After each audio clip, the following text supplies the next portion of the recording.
इतना करने के लिए, उनका नाम, उनका गुणों का कीर्तन। और मैं कहता हूं कलयुग में क्या करेंगे साहब, कलयुग में आप और हम कुछ नहीं कर सकते हैं। मैं उसी बात की ओर जा रहा हूं कि भगवान राम और भगवान वाल्मीकि ऋषि का जो संदर्भ है, मैं उन्हीं विषयों की तरफ जा रहा हूं कि मानव का शरीर किसके लिए मिला है, क्यों मिला है, क्या करना चाहिए, क्या नहीं करना चाहिए, वही वाल्मीकि ऋषि भगवान श्री रामचंद्र प्रभु को कहते हैं। जब भगवान गए वाल्मीकि ऋषि के आश्रम में, प्रक्षालन हुआ, उनके चरणारविंदों की वंदना की गई और बाद में दोनों में जब चर्चा हुई और ज्ञान वैराग्य भक्ति की चर्चा होते होते भगवान रामचंद्र प्रभु ने वाल्मीकि ऋषि से कहा, प्रभु अयोध्या कांड के 128वें दोहे में भगवान रामचंद्र प्रभु पूछते हैं, किनको? वाल्मीकि ऋषि को। अस जिय जानी करम सोई ठाऊ, सिय समो सोमित्र सहित जहाँ राऊ, जिय सोमी सिय सोमित्र सहित जोई। हे प्रभु मुझे वो स्थान बताइए जहाँ मैं 14 वर्ष व्यतीत कर सकूं और किसी को तकलीफ न देते हुए, कोई ऋषि मुनि नगरवासी स्वजन वनवासी किसी को भी मेरी वजह से कोई पीड़ा ना हो, कोई तकलीफ ना हो, कोई पीड़ा संतापित ना हो।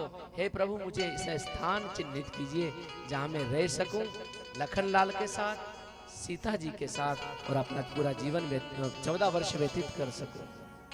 और जैसे ही वाल्मीकि ऋषि, अब मुझे बताओ एक ऋषि से, एक महापुरुष से, एक संत से स्वयं ब्रह्मांड के नायक पूछ रहे हैं कि मैं कहां रहूं। अब ये कोई बात मेल खाती है क्या भला? पूरे ब्रह्मांड के नायक है, पूरे सृष्टि के मालिक है और वो एक साधारण एक ऋषि से पूछ रहे हैं कि हे प्रभु मुझे ऐसा स्थान बताइए जहां मैं रह सकूं। वाल्मीकि ऋषि हंसते हैं साहब, वाल्मीकि ऋषि हंसते हैं कि हे प्रभु पहले मुझे आप ये बताइए कि आपने पूछा कि मैं कहां रहूं, आपने ये प्रश्न किया, तो मेरा भी प्रश्न एक और है कि आप ये बताइए कि आप कहां नहीं हो, पहले ये बताओ। जल थल अग्नि आकाश पवन पर केवल उसकी सत्ता, केवल उसकी सत्ता, प्रभु इच्छा के बिना यहाँ पर हिल न सके एक पत्ता, हिल न सका एक पत्ता। जल थल अग्नि आकाश पवन पर केवल उसकी सत्ता, केवल उसकी सत्ता, प्रभु इच्छा के बिना यहाँ पर हिल न सके एक पत्ता, प्रभु इच्छा के बिना यहाँ पर हिल न सके एक पत्ता। उसी का सोचा यहाँ पे होता, तुम्ही का सोचा यहाँ पे होता, तुम्हारी शक्ति महान, मारने वाला है भगवान, बचाने वाला है भगवान, मारने वाला है भगवान, बचाने वाला है भगवान। ओ जल थल अग्नि आकाश पवन पर केवल उसकी सत्ता, केवल उसकी सत्ता, प्रभु इच्छा के बिना यहाँ पर हिल न सके एक पत्ता, हिल न सके एक पत्ता, हिल न सके एक पत्ता। उसी का सोचा यहाँ पे होता, उसी का सोचा यहाँ पे होता, तुम्हारी शक्ति महान, मारने वाला है भगवान, बचाने वाला है भगवान, मारने वाला है भगवान, बचाने वाला है भगवान। छोड़ दो रे भाई फल की आशा, स्वार्थ बिना प्रीत जोड़ो, छोड़ दो रे भाई फल की आशा, जात बिना बिन जोड़ो। कल क्या होगी उसकी चिंता, जगत पिता पे छोड़ो। कल क्या होगी उसकी चिंता, जगत पिता पे जोड़ो। क्या होनी है क्या अनहोनी, क्या होनी है क्या अनहोनी, सबका उसको ज्ञान। मारने वाला है भगवान, बचाने वाला है भगवान, मारने वाला है भगवान, बचाने वाला है भगवान। ओ बालन माँ का होगा उसका, ओ बालन माँ का होगा जिसका रक्षक सदा।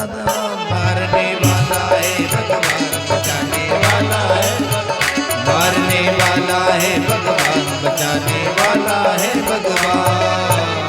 तो हे प्रभु आप ये बताइए, वाल्मीकि ऋषि कह रहे हैं भगवान रामचंद्र प्रभु को कि आप कहाँ नहीं हो, ऐसी कौन सी जगह है जहां पर आपका वास नहीं है। सब दूर तो आप समाये हुए सा, जल थल अग्नि आकाश सभी दूर तो आप समाये, तो फिर भी एक अज्ञान की तरह मुझे पूछ रहे हो। कोई बात नहीं, वाल्मीकि ऋषि ने बहुत सुंदर स्थान बताया साहब, और वो स्थान आप और हम सबके लिए अनुकूल है, जरूरी है आप और हमारे लिए। और वाल्मीकि ऋषि की वाणी चल पड़ी, सुनहु राम अब कहूं निकेता। है प्रभु आपने अगर मुझे पूछा ही है मेरा मान बढ़ाने के लिए, मेरा सम्मान करने के लिए, तो मैं आपको वो स्थान बताता हूं, उस स्थान पर आप जाकर वास कीजिए। और वो स्थान आप और हमारे सबके लिए जीवन उपयोगी है साहब, और वो बहुत सुंदर। सुनहु राम अब कृपा निकेता, सुनहु राम अब कृपा निकेता, जहाँ बसऊं सिय लखन समेता, जहाँ बसऊं सिय लखन समेता, जहाँ बसऊं सिय लखन समेता।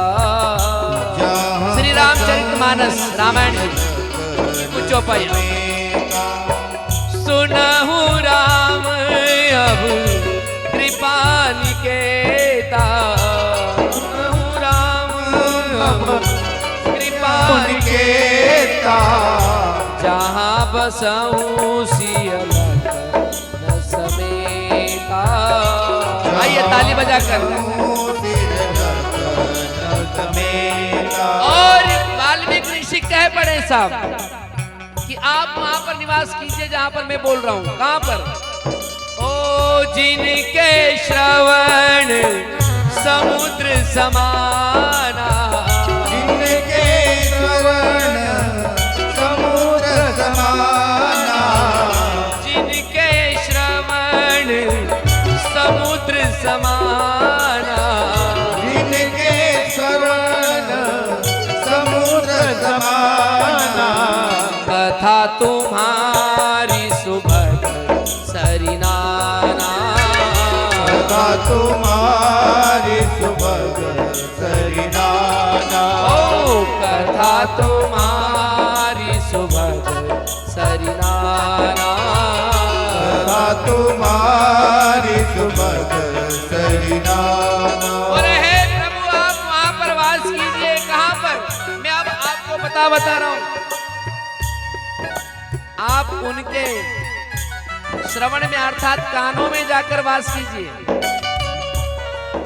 आपका निवास जो है उन भक्तों के कान, भगवान ने पहले श्रवण, वाल्मीकि ऋषि ने भगवान को कहा कि उनके कानों में जाके आप वास कीजिए, जो हमेशा आपकी कथा सुनते रहे। कितनी बड़ी बात बोली साहब कि आप उनके कानों में जाकर, भक्तों के कानों में जाकर वास कीजिए हमेशा निरंतर, कि जो आपकी कथा हमेशा सुनते रहे, आपकी कथा का गुणानुवाद करते रहे, आपकी कथा का श्रवण करते रहे।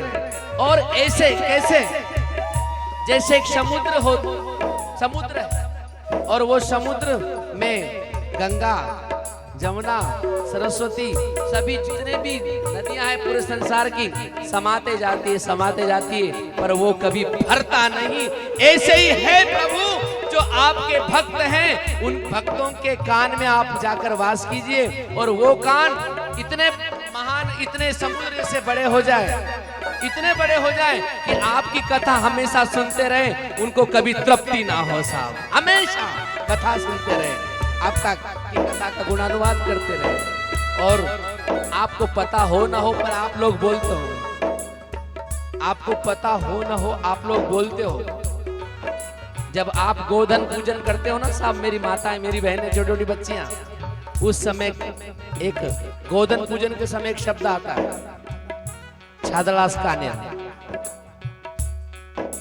क्या शब्द आता है? छादलास कानेर, हुरे हु, गोधन पूज, केवड़िया मेवड़िया बांडिया बुच्चा, क्या क्या बोलते हो? खंडी भर गावड़ी, तड़ा भर दूध, पुड़ो भर दूध, बोलते भी नहीं बोलते। और उसमें एक शब्द आता है, छादलास कानेर, टोकड़ीस माथेर, अंधन देसे दवाड़ी माता। बोलते भी नहीं बोलते, बोलो। छादलास कानेर मतलब क्या? कि हमारे कान इतने बड़े हो, इतने बड़े हो, इतने बड़े हो, जैसे सुपड़ी होती है, सुपड़ा छादला होता। कोई भी बातें आए, बुरी बातें आए, झटक के फेंक दे, और इतने महान हो जाए कि सब संभाले अपने कानों में, परंतु किसी की निंदा न करें, किसी की चुगली न करें, किसी की बुराई न करें। ये महानता बताएगी। टोकनिस मात्र मतलब हमारा मस्तिष्क, हमारा दिमाग इतना बड़ा हो, इतना बड़ा हो, सब संभाले, अच्छा हो तो भी संभाले और बुरा हो तो भी संभाले। ये उसके अर्थ है साहब, मामूली बात नहीं। बोलते हैं लोग भाषा में, परंतु अर्थ छुपा हुआ है। और उतने महान छादलास कानेर डोकड़ी माथेर मतलब इतने महान कि गणपति भगवान, जो गणपति होते ना, गणेश जी, उनके जैसे महान बन जाए, उनके जैसे महान बन जाए। अब मुझे समय कम है, विषय थोड़ा सा लेकर कुछ थोड़ा सा भजन कीर्तन करना है, समय हो ही गया। देखो तो वहां पर वाल्मीकि ऋषि कह रहे हैं भगवान रामचंद्र प्रभु को कि हे प्रभु, जैसे समुद्र कभी नदियों से आघाता नहीं, भरते जाता है, भरते जाता है, भरते जाता है, कभी मना नहीं करता, वैसे ही आप अपने भक्तों के कान में जाकर वास करो, और वो भक्त इतनी कथा सुने, इतनी कथा सुने कि कभी आपकी कथा सुनते सुनते तृप्त ही ना हो, आघाए नहीं।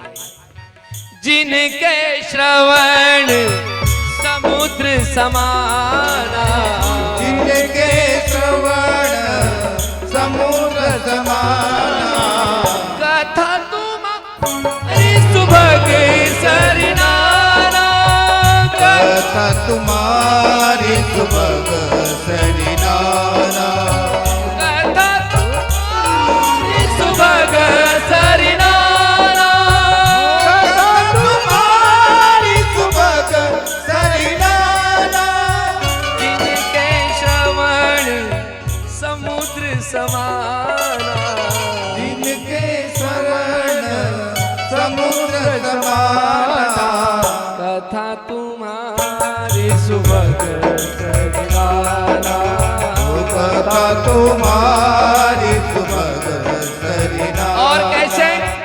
भर ही निरंतर हो ही न पूरे, भर ही निरंतर होई न पूरे, तिनके ही तुम जरूरे, जिनके ही तुम कहो प्रभुरे, ओ किनके हिय तुम कहूँ ग्रहरू रे, किनके हिय तुम कहूँ ग्रहरू रे। और बहुत सुंदर कि निरंतर आपकी कथा श्रवण करते हुए वो कभी उनका जी आघाए नहीं। और हे प्रभु आप उनके हृदय में वास कीजिए। हिय मतलब उनके हृदय में उनको अपना निवास बना लीजिए, घर बना लीजिए, उनके हृदय में आप निवास कीजिए। और जो आपके लिए क्या करें, तुम ही निवेदित भोजन करही, तुम ही निवेदित भोजन करही, प्रभु प्रसाद पट भूषण धरही, प्रभु प्रसाद पट भूषण धरही, प्रभु प्रसाद पट भूषण धरही, प्रभु प्रसाद पट भूषण धरही, प्रभु प्रसाद पट भूषण धरही। भगवान वाल्मीकि ऋषि भगवान रामचंद्र प्रभु कहते हैं कि प्रभु आप उनके श्रवण कान में जाकर निवास कीजिए और कथा सुनते सुनते वो इतने तल्लीन हो जाए कि वो कथा उनके हृदय में प्रवेश कर जाए। और वो कथा हृदय में प्रवेश करने के बाद हे प्रभु जब आपकी कथा उनके हृदय में प्रवेश कर जाएगी तो मुझे लगता है कि आपका निवास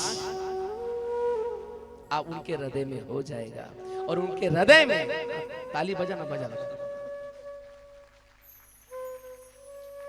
उनके हृदय में जब निवास हो जाएगा तो हे प्रभु उनसे कोई बुरे काम नहीं होंगे। और बहुत सुंदर यहाँ पर देखो वाल्मीकि ऋषि यहाँ पर मानव शरीर की उपमा दे रहे हैं, मानवता की सार्थकता, मानवता की सार्थकता कि मानव शरीर जो मिला है उससे हमें क्या क्या करना चाहिए, पूरा वर्णन है यहाँ पर। तुम ही निवेदित भोजन करें, मैं चर्चा कल करने वाला उसी से विस्तार से, अभी तो समय नहीं है। तुम ही निवेदित भोजन करें, हे प्रभु इस शरीर को पाकर जो शरीर का निर्वाह जिससे अन्न से होता है उस अन्न को पहले ये मानव भगवान को अर्पण करे। और जब भगवान को वो अन्न अर्पण हो जाएगा तो वो भोजन भोजन नहीं, वो भोजन प्रसाद बन जाएगा। तुम ही निवेदित भोजन करही, आपको अर्पण कर कर वो भोजन करे तो भोजन भोजन नहीं रहेगा, वो प्रसाद बन जाएगा। और जो व्यक्ति प्रसाद खाएगा, प्रसादे सर्व दुखानाम हानि रस्योपजायते, जो व्यक्ति प्रसाद ग्रहण कर लेगा उसके सारे पाप नष्ट हो जाएंगे साहब। भगवान के वाक्य, उनके सब पाप नष्ट हो जाएंगे। भोजन से पाप नष्ट नहीं होंगे, खाना खाने से पाप नष्ट नहीं होंगे, परंतु उसी भोजन उसी प्रसाद को जब भगवान के सामने भगवान को आप और हम हाथ जोड़कर हृदय से प्रार्थना करके समर्पित कर देंगे, मैं कहता हूँ वो फिर भोजन नहीं, वो खाना नहीं, वो प्रसाद बन जाएगा। और प्रसाद जब परमात्मा को अर्पण हो जाएगा वो हमारा भोजन हमारा खाना नहीं, वो परमात्मा का हो गया। और परमात्मा का जो हो गया वो फिर हमारा प्रसाद बन जाएगा।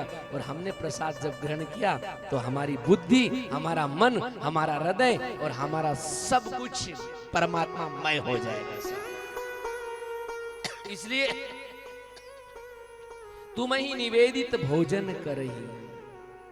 फिर उसके बाद प्रभु प्रसाद पटभूषण धरही। अगर कोई वस्त्र भी धारण करे शरीर पर तो हे प्रभु आपको अर्पण करके फिर वो अगर ग्रहण करें तो फिर वो वस्त्र नहीं रह जाएंगे, वो भूषण पटभूषण बन जाएंगे, वो अलंकृत हो जाएंगे, भगवान को अर्पण किया हुआ ऐसा। इसलिए आइए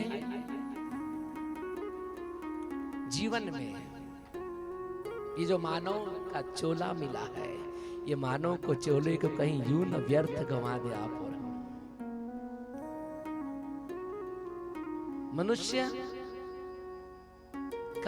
की सार्थकता इसी में है कि वो सब कुछ भगवान को अर्पण करते हुए चले साहब, क्योंकि उसने दिया है तन भी उसने दिया है, मन भी उसने दिया है, और जो हमारे पास सब कुछ धन है वो भी उसने दिया है। तो फिर ये तन भी उसको अर्पण, ये मन भी उसको अर्पण, और ये जो दिया हुआ धन भी उसको अर्पण। तो मैं कहता हूं कि फिर वो भी कहेगा कि बेटा चिंता मत कर, मैं तेरे साथ हूं।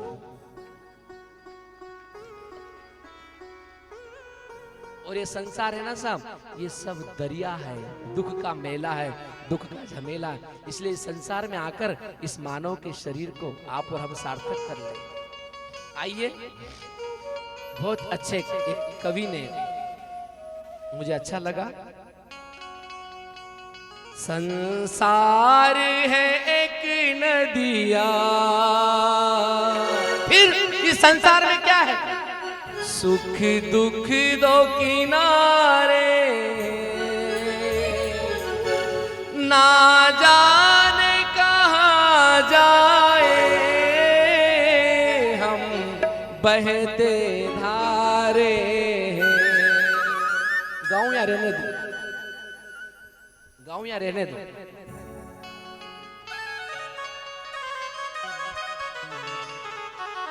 थोड़े सीधे होके बैठो, ऐसे कैसे बैठो जरा, सत्संग में बैठे हो यार, थोड़ा चेहरे पर मुस्कान प्यारी सी। बंधुओं, ये संसार एक दरिया है। आकाशम पतितम तोयम सागरम मधिगच्छति। आकाश से जो बूंदे गिरी आप और हमारे बीच में अभी थोड़ी देर पहले, कहां से गिरी, कहां से गिरी? बारिश आई, कहां से आई? धरती पर से, कहां से आई? आकाश से आई, बराबर, पक्का। कहां से आई बूंदे? बूंदे कहां से आई?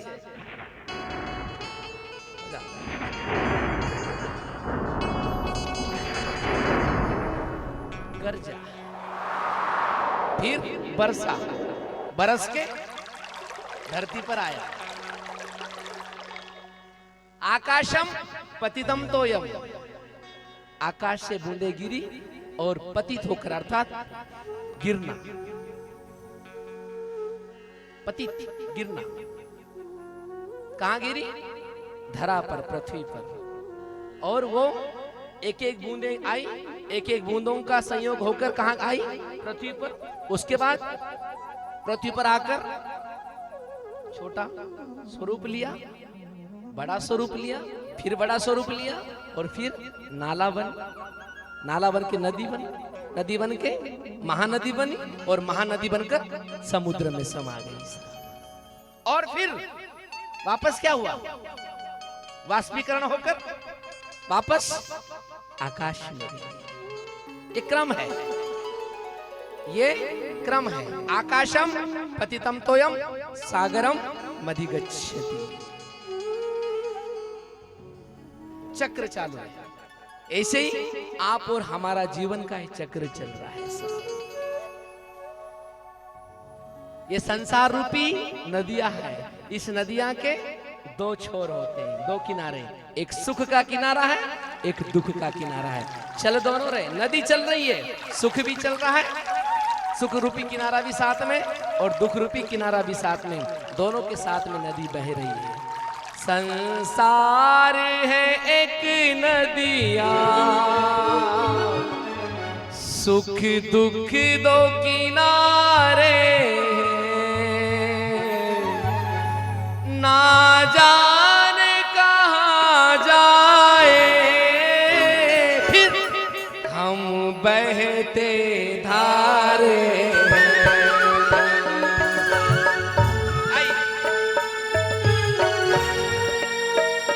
ताली बजाकर शब्दों को सुनना और तुम्हारा आवाज सुनना।